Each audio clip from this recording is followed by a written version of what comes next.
Halo sobatku, selamat datang di channel Sobat Movie.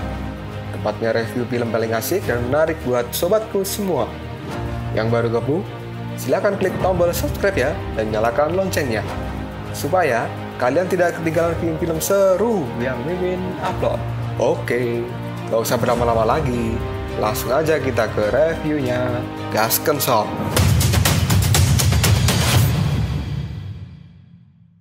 Hey, oke, sobatku terkeren, terkecil, terbaik, tersemuanya. Kita masih bersama Sobat Movie, channel alur cerita terasik sepanjang masa.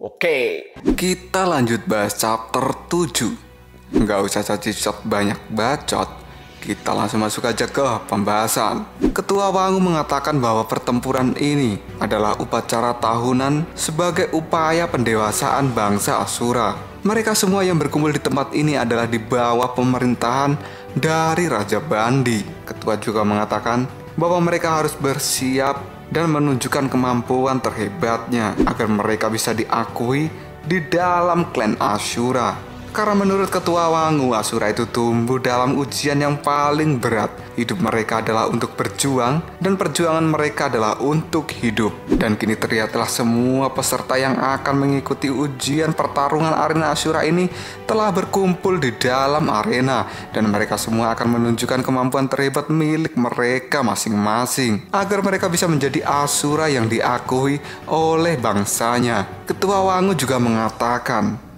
bahwa dalam ujian ini mereka tidak perlu takut pada kematian, karena yang mati akan menjadi bintang di langit dan akan selalu bersinar.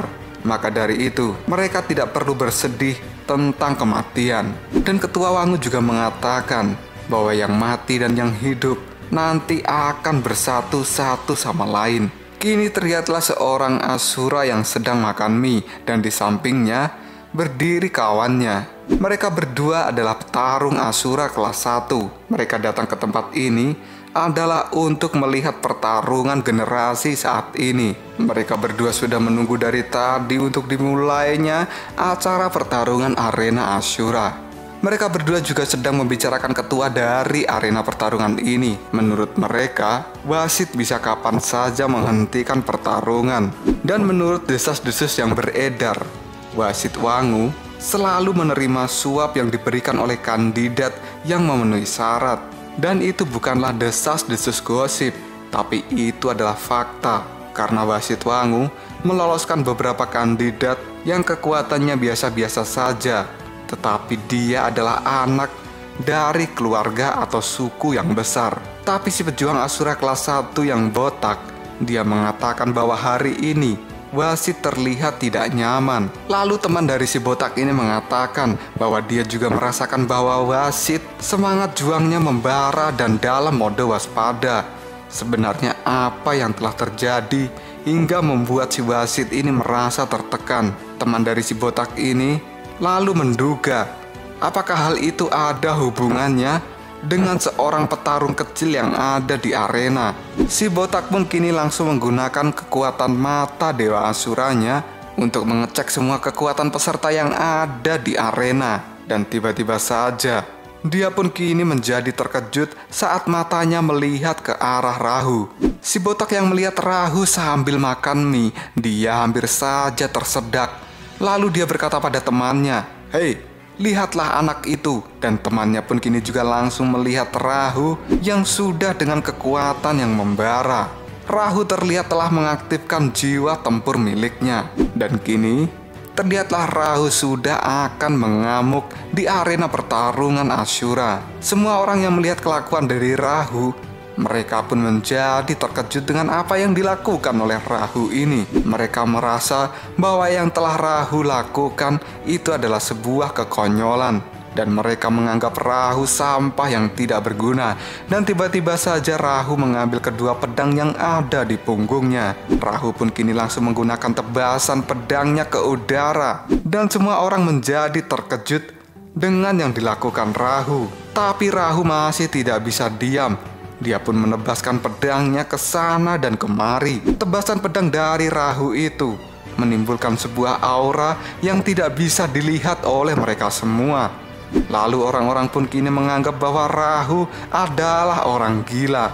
Dan para penonton yang berada di luar dari arena, mereka pun mengatakan, apakah Rahu ini sedang stres sehingga dia melakukan gerakan yang tidak terkendali. Bahkan Huji pun kini menertawakan kelakuan dari Rahu. Di saat semua orang tertawa, kini wasit atau ketua pertarungan, dia menunjukkan ekspresi yang terkejut karena tebasan yang dilakukan Rahu itu bukanlah tebasan biasa. Hal ini membuat Huji terkejut dengan apa yang dilihat oleh ayahnya. Lalu si botak dan temannya, mereka juga merasakan bahwa Rahu tidak sedang main-main. Tapi si bocah yang selalu membuli Rahu selama ini, dia menertawakan kelakuan dari Rahu dan menganggapnya sebagai sampah. Dia pun juga mengatakan akan segera membunuh Rahu, dan tiba-tiba saja darah pun kini keluar dan orang itu kepalanya sudah terbelah menjadi dua.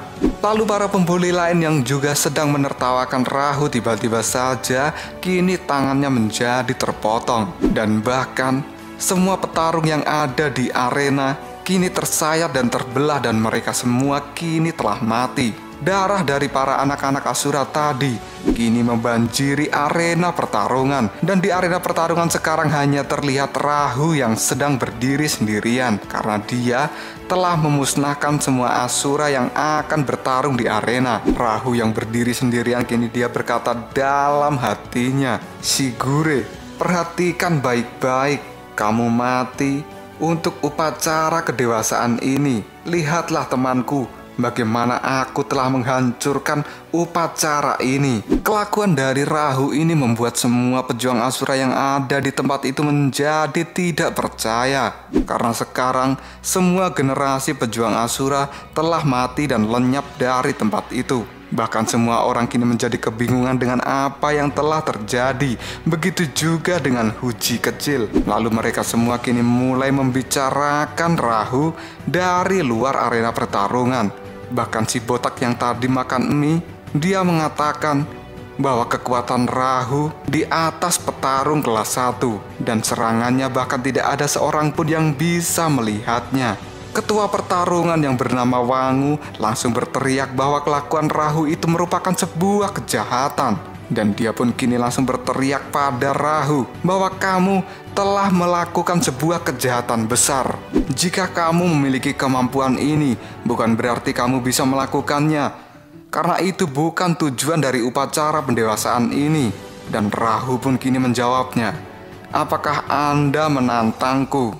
Bukankah tujuan dari pertarungan arena ini adalah untuk menyingkirkan yang lemah? Jika kalian para pejuang Asura merasa bahwa aku adalah orang yang bersalah, berdirilah sekarang dan tantang aku. Jika kalian menang, maka aku akan siap diadili." Kata-kata dari Rahu ini membuat Ketua Wangu menjadi terkejut. Dan kini si botak dan juga temannya, mereka mengatakan bahwa Rahu benar-benar serius. Dan kata-kata yang diucapkan itu adalah kata-kata yang berbahaya. Asura yang lain pun kini juga langsung mengatakan apakah Rahu ini sedang mencari jalan kematiannya. Dan tiba-tiba saja kini seorang pejuang Asura botak dengan kuncir 2, dirinya pun kini langsung melompat dan masuk ke dalam arena pertarungan dan menantang Rahu untuk bertarung. Dia pun kini berkata pada Rahu bahwa masa depan Rahu sebenarnya bagus, tapi karena kata-katanya itu, Rahu akan mati hari ini juga. Ketua Wangu pun langsung berteriak pada si botak kuncir 2 agar segera membunuh Rahu. Dan semua pejuang Asura pun juga mengatakan hal yang sama agar Rahu segera dibunuh saat ini juga. Si botak kuncir 2 dengan gayanya yang sok hebat, karena dia merupakan seorang pejuang Asura kelas 1, dia akan membunuh Rahu dengan sangat mudah. Karena dia banyak bicara, tiba-tiba saja serangan pedang pun kini membelah tubuhnya menjadi 4 bagian.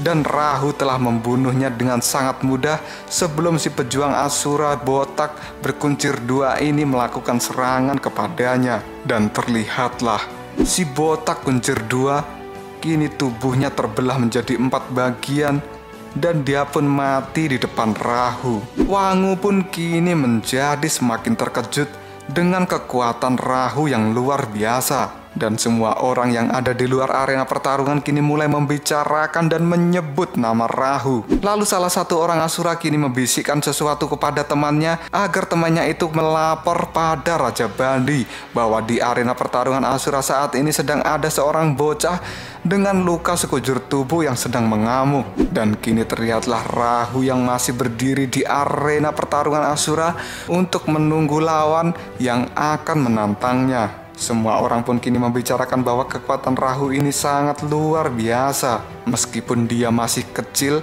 dan masih muda, tapi kekuatannya di atas para pejuang Asura kelas 1. Melihat semua orang sedang membicarakan dirinya, Rahu kini langsung mengatakan, mendengar semua orang membicarakanku, rasanya sangat aneh. Mereka tidak bisa berhenti menyebut namaku. Dan tiba-tiba saja saat Rahu masih terdiam, kini datang seorang pejuang Asura lain ke arena pertarungan. Orang ini bernama Tartan. Dia adalah pejuang Asura kelas 1. Sebelum membunuh Rahu, Tartan pun bertanya siapa namanya. Dan Rahu pun kini menjawab bahwa namanya adalah Rahu Sigure dari Departemen Besicor. Tartan yang mendengar nama Departemen Besicor, dia pun langsung bertanya apakah itu adalah suku yang menghilang 1 tahun lalu. Dan Ketua Wangu kini juga langsung mengatakan Rahu Sigure, apakah itu adalah 2 nama? Dengan tatapan tajam dan tubuh yang berapi-api, Rahu pun kini langsung berkata, aku menggunakan darah panas di sini. Semua ini adalah untuk Sigure yang telah berubah menjadi bintang. Sampai-sampai aku tidak bisa berhenti menggerakkan tanganku. Dan aku akan menghajar semua orang yang datang kepadaku saat ini. Dan kini terlihatlah bayangan Rahu di mata seseorang. Ternyata seseorang yang telah melihat Rahu itu berada di tempat yang berbeda. Dia pun kini langsung mengatakan, aku melihat apa yang telah aku ramalkan. Aku telah melihat Raja keempat. Dia datang di arena pertarungan Raja Kepahitan atau Raja Bandi. Tapi dia masih seorang bocah. Ternyata wanita peramal ini sedang berbicara dengan seseorang. Lalu seseorang itu pun kini menjawabnya, seorang bocah. Dan si peramal juga langsung berkata kembali, meskipun yang dia lihat ini adalah seorang bocah, tapi kekuatannya sungguh tidak ternilai. Ternyata wanita peramal ini sedang berbicara dengan Raja Karakanta. Raja Karakanta pun kini langsung bertanya, ternyata ini adalah seperti yang telah kau ramalkan. Apakah dengan munculnya Raja keempat ini, Asura akan kembali ke istana surga? Tanya Raja Karakanta pada peramal di depannya. Wanita peramal itu pun kini langsung menjawab, aku tidak tahu bagaimana proses itu terjadi, tapi itu tetap akan terjadi. Dan raja baru ini, mereka akan memainkan peran yang sangat penting. Tapi peran yang dia lakukan juga tidak akan berhasil tanpa dirimu. Roda keberuntungan akan segera berputar. Singa muda ini, apakah kau tertarik untuk bertemu dengannya?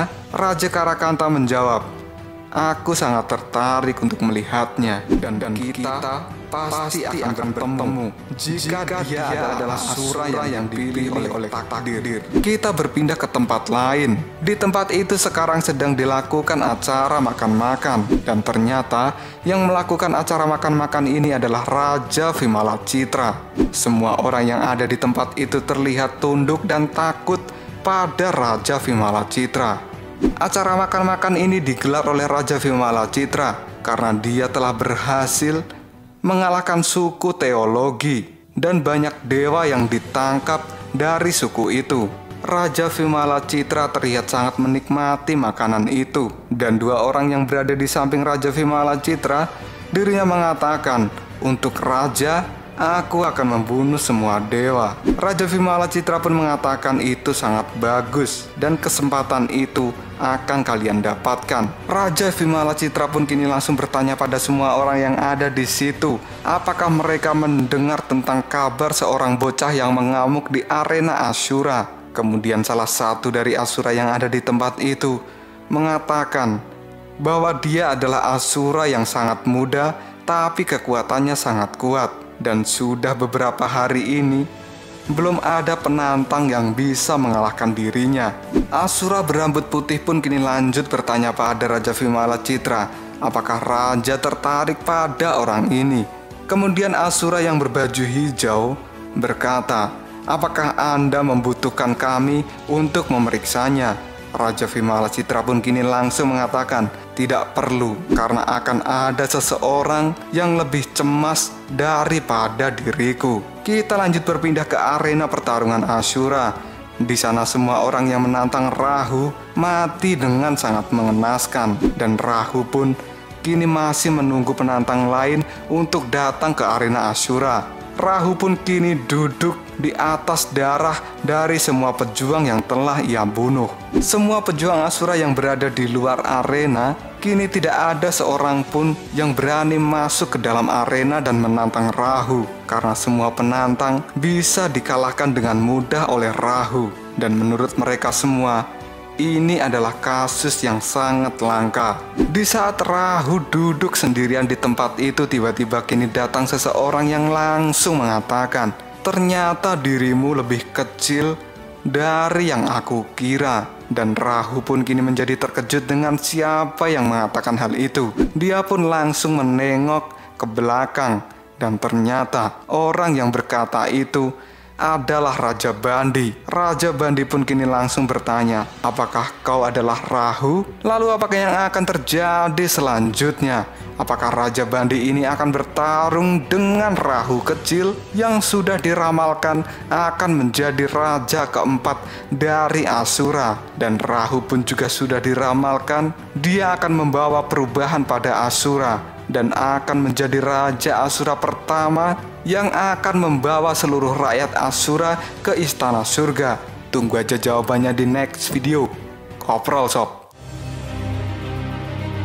Tetap stay di channel Sobat Movie dan jangan lupa klik subscribe, like, dan share ke teman-temanmu agar channel ini dapat berkembang dan menghibur kalian semua. See you next tomorrow. Bye-bye.